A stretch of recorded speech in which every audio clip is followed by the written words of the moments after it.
everybody, I am number one, and let's start off with political law. So first of all, what is political law? So political law is that branch of public law which deals with the organization and operations of the governmental organs of the state and defines the relations of the state with the inhabitants of its territory. So political law or political activity law is an established legal practice area encompassing the intersection of politics and law.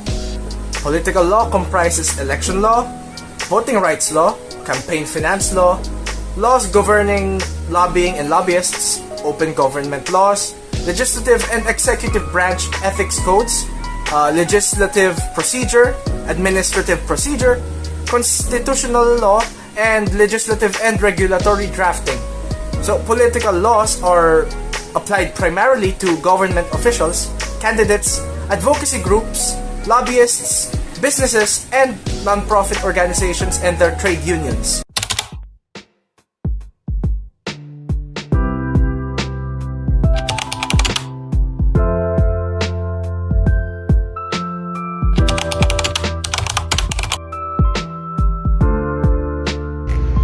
Constitution.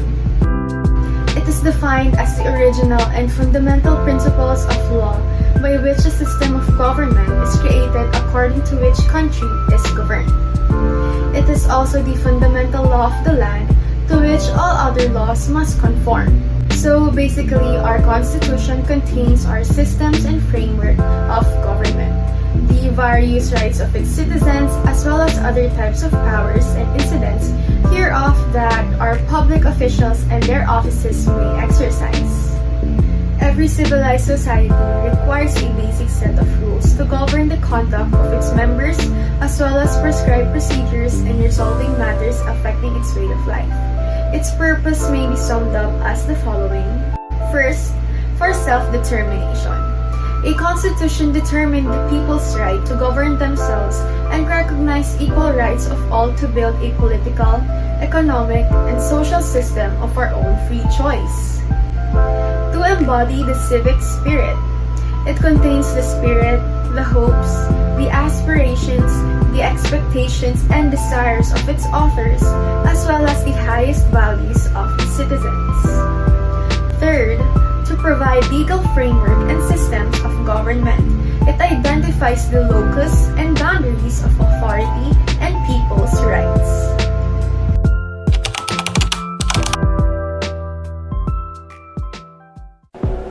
Number 29, Mabuhay. What is law?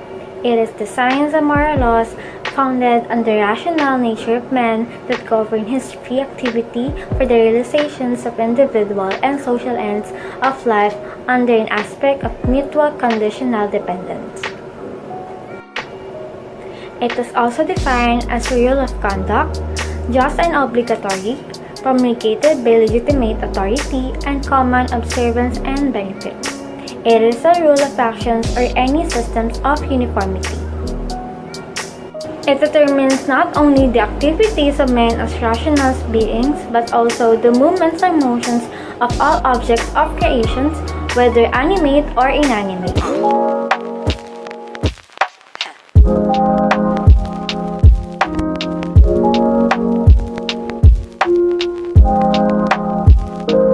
What are the characteristics of law?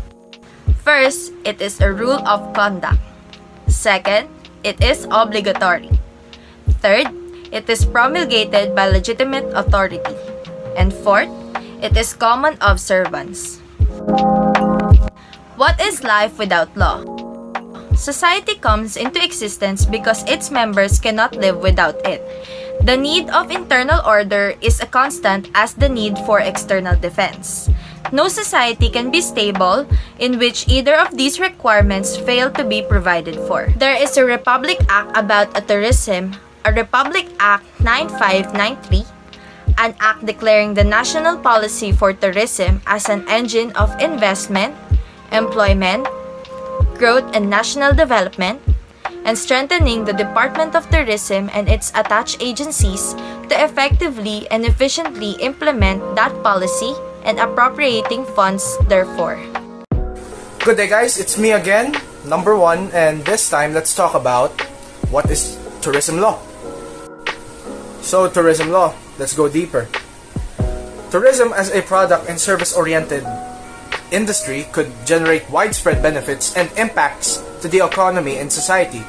The role of the local government is to promote the social, economic, environmental, and cultural well-being of their communities, and their involvement in tourism must be related to this. The LGUs have the mandate to craft their own tourism plan, which sets out the priorities over the medium to longer term and how the local authority intends to contribute to community well-being. The local government tourism strategy may contribute to economic development strategies and or regional as well as national tourism strategies and serve as the basis of the role of the LGUs. Hi, I am number 18. Let's talk about Department of Tourism. The Department of Tourism is the executive department of the Philippine government responsible for the regulation of the Philippine tourism industry and the promotion of the Philippines as a tourist destination. The Department of Tourism shall be the primary government agency charged with the responsibility to encourage, promote, and develop tourism as a major socio-economic activity to generate foreign currency and employment and to spread the benefits of tourism to both private and public sector. Office of the Secretary. It provides leadership, direction, and substance to the overall operations of the department. It formulates policies, plans, programs, rules and regulations, reviews and evaluates the performance of the Tourism Master Plan. It advises the President on all matters affecting the tourism program of the country. Tourism Promotion Sector. It has the primary function of promoting the Philippines as a tourist destination domestically and internationally. It devises integrated marketing and promotional activities such as information dissemination, public relations, special events, and related tourism programs. Tourism Services and Regional Offices Sector. It is tasked to ensure the pleasant entry, stay, and exit of the tourist. It formulates standards of quantity and efficiency for tourism-oriented establishments, among others, done through an accreditation system. Tourist establishments' compliance to policies are monitored to make sure that their facilities and services are operated and maintained according to acceptable international norms. Planning, product development, and coordination. It is responsible for the formulation and updating of the Tourism Master Plan, together with its component programs, including the coordination with the private sector and other government institutions. It also develops and conceptualizes new products and investment opportunities designed to enhance tourist sites and facilities. Internal Services Sector. It ensures the smooth and legal functioning of the operations of the department through the provision of effective and efficient advice and services in the areas of personnel management, human resources development, general services administration, computerization and information technology services, budgetary, financial, and management services, and including investigatory and advisory services. Hi, I'm number 5. I'm discussing the Republic Act number 7160 of 1991, the Local Government Code. The Code Section 17 provides for LGU's responsibility in basic service and facilities that include tourism development and promotion. Tourism facilities and other tourist attractions include the acquisition of equipment, regulation and supervision of business concessions, and security services for such facilities. LGUs as a corporate entity. The Section 15 are also vested corporate power with full autonomy. Section 22 is propriant in function and management of their economic enterprises. However, the condition that this provision is subject to the limitation provided in this code and other applicable laws negates the full autonomy.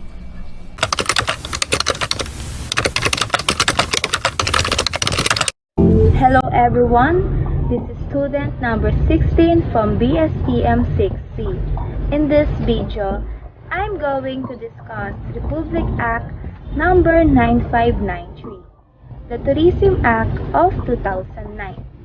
The act provides for the development of a national tourism action plan for implementation by national and local governments, enlisting the participation of local communities, including indigenous peoples, non-government organizations, people's organizations, and the private sector. Enacted on May 12, 2009 by President Gloria Macapagal Arroyo in Cebu City, RA 9593 recognized tourism as an indispensable element of the national economy and an industry of national interest and importance. Tourism is now a major revenue generator, a catalyst for socio-economic growth, and a source of national pride. Hi, I am number 10, and today I am going to discuss the National Tourism Action Plan for 2004 to 2010. So this plan addresses transportation and infrastructure, and it is to improve air and sea access to the Philippines, liberalizing civil aviation, promoting seamless travel to and from tourist gateways and satellite destinations, and developing related infrastructure. We also have the marketing and product development, enhancing the Philippines' image as a safe, secure, and tourist-friendly destination, and also synchronizing public and private sectors, marketing and promotional efforts. We also have the investments and economics, encouraging investments in existing and new tourism enterprises through tourism enterprise economic zones, rationalizing of incentives for tourism projects, and continued investments, liberalization, and promoting greater involvement of local communities in tourism. We also have the institution building and human resource development. This is to institutionalize public-private sector partnerships in the formulation, implementation, and monitoring of the NTAP. And lastly, this plan addresses to conserve, protect the national and physical ecological resources like research and development and advocacy and capacity building for tourism stakeholders on protection and preservation of natural and cultural resources. Again, this is number 10. Thank you. Public-Private Partnership or PPP is a long-term contract between private groups and government for the provision of public services and development of public infrastructure in which responsibilities and rewards are shared.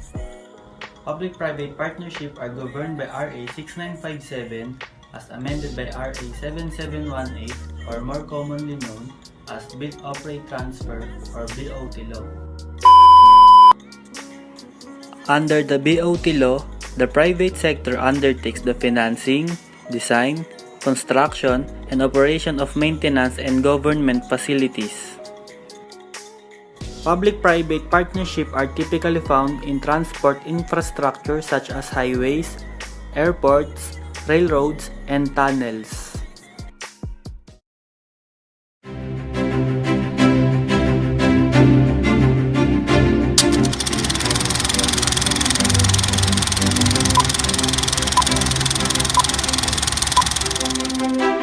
Good day everyone, this is number 7 and I will be discussing the Labor Code of the Philippines. The Labor Code of the Philippines stands as the law governing the employment practices and labor relations in the Philippines. It was enacted on Labor Day of 1974 by President Ferdinand Marcos. It prescribes the rules for hiring and termination of new employees, the condition of work including the maximum hours and also overtime, employee benefits such as holiday pay, 13-month pay, and retirement pay, and the guidelines in the organization and membership in labor unions, as well as in collective bargaining. The Labor Code of the Philippines has a lot of provisions that is very beneficial to labor. It prohibits termination of the private employees, except for just and authorized causes, as prescribed to Article 282 to 284 of the Labor Code. The right to trade union is expressly recognized, as is the right of the union to insist in a closed shop. Strikes are also recognized as long as they comply to the strict requirements by the code. And workers who participate in illegal or unauthorized strikes are subject to dismissal. Moreover, Philippines jurisprudence has long applied a rule that any doubts in the interpretation of the law, especially the Labor Code, will be resolved in favor of labor and against management. Good day everyone, I am number 11, and for today, I will discuss the rights of employees. Labor law prescribes the rules for hiring and termination of private employees. But the Philippines has a labor code, and this is a legal code that determines all employment practices and labor relations in the Philippines. This is to help and protect all the employees and employers, while ensuring that neither is subject to unfair or treatment exploitation. The Philippine Constitution itself, several statutes declare that relationship between management and the workforce are imbued with public interest, such that labor contracts must yield to the common good and must be construed in favor of the safety and decent living of the workers. Workers' rights encompass a large array of human rights, from the right to decent work and freedom of association to equal opportunity and protection against discrimination. Specific rights related to the workplace include health and safety in the workplace and the right to privacy at work, amongst many others.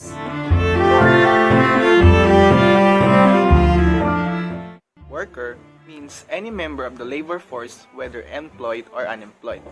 Recruitment and placement refers to any act of canvassing, enlisting, contrasting, transporting, utilizing, hiring, or procuring workers, and includes referrals, contract, service, promising, or advertising for employment, locally or abroad, whether for profit or not, provided that any person of entity which is any manner offers or promises for a fee employment to two or more persons shall be deemed engaged in recruitment and placement.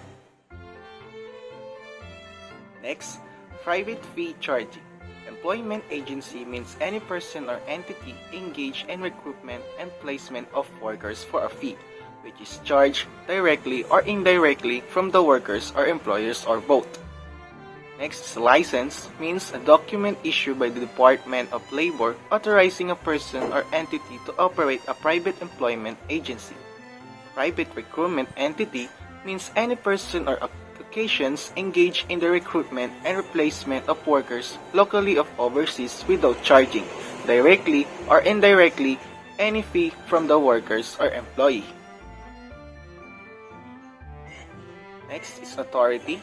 Means a document issued by the Department of Labor authorizing a person for association to engage in recruitment and placements activities as a private recruitment entity. Employer.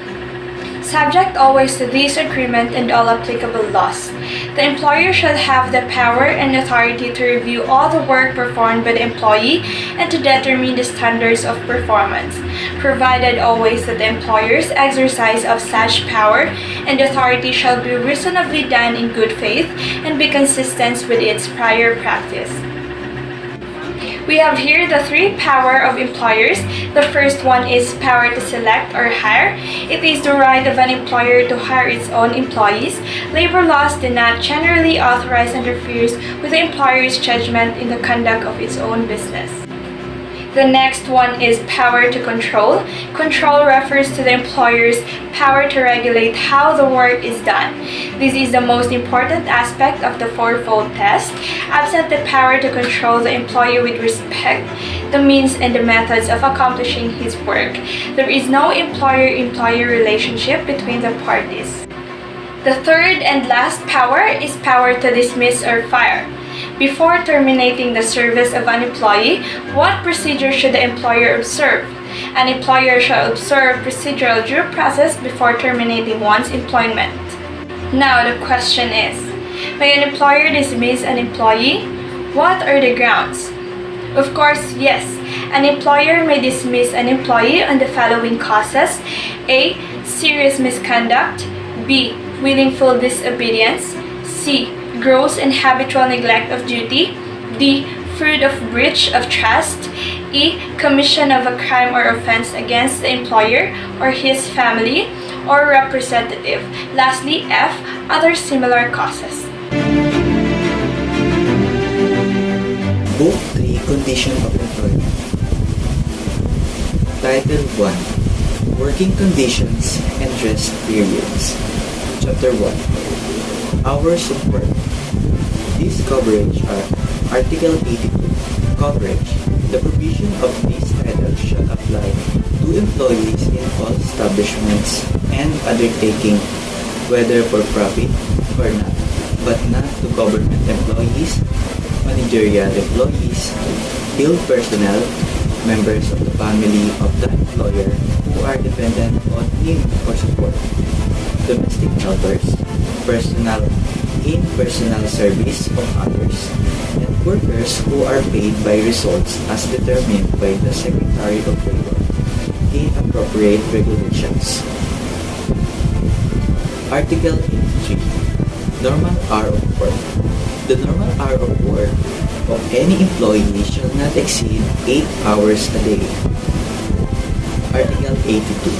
Our work shall include all time during which an employee is required to be on duty or to be at a prescribed workplace. And B. All time during which our employee is suffered or permitted to work. Article 85. Meal period. Subject to such regulations as the Secretary of Labor might prescribe, it shall be the duty of every employer to give his employees not less than 60 minutes time off for their regular meals. That's all. Thank you. Hi, I'm student number 31. Where are conditions of employment found? Conditions of employment are often found in job posting, employee handbooks, and company policy manuals. Conditions of employment are also spelled out in written employment contract, but many positions are filled with more than nothing, a verbal agreement, which can raise a legal issues if the employer and employee later disagree about what's promised. Who determines conditions of employment? As for law's influence, conditions of employment must comply with myriad federal, state legal requirements regarding such important matter as work safety, healthcare access, and non-discrimination policies. Can conditions of employment change? Generally, employers can modify conditions of employment as they see fit as long as they don't break any laws by doing so. Such as changes could include anything from adding paid paternity leave from reducing salaries. But written employee contracts are different. They remain binding on both parties. The terms must be honored by the duration of the contract unless both employer and employee agree to renegotiate. Hello to everyone. Today we are going to discuss the benefits of the labor law. These include the wages, some other special holiday fees and benefits for its employees and all the working in the tourism industry.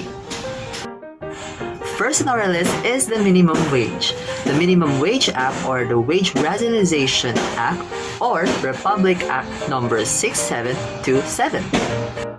This act set the minimum wage per sector, per region, and per province or industry that the people is working in. These sectors can be agricultural, non-agricultural, cottage, handicraft, anything that is related when you are working.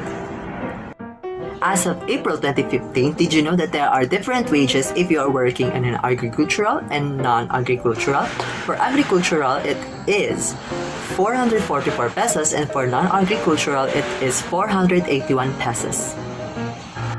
But however, in the province area, there is a big difference between their minimum wages. For example, in the province, the minimum wage comes around 279 to 337 pesos. Now Now let's go to the second part, which is the overtime pay. Our minimum wage is based up to 40 hours or 8 hours a day, so the 16-minute mandatory break is not included in the overtime. Now let's discuss the overtime rates. For a regular working day, it is plus 25 on an hourly pay rate. However, if it's rest day, special holiday, or regular special holidays, it is plus 30. Just always remember that the overtime should be at the exact date of the holiday. Now let's discuss premium pay. Premium pay is given during non-working days like rest day or special holidays. There are 3 examples of special holidays. First is Ninoy Aquino's Day, second, All Saints Day, and third, New Year's Eve, or the last day of the year. Holiday pay. The Labor Code requires the payment of an employee's daily basic wage for all non-working regular holidays. There are 12 regular and 3 special non-working holidays in the Philippines.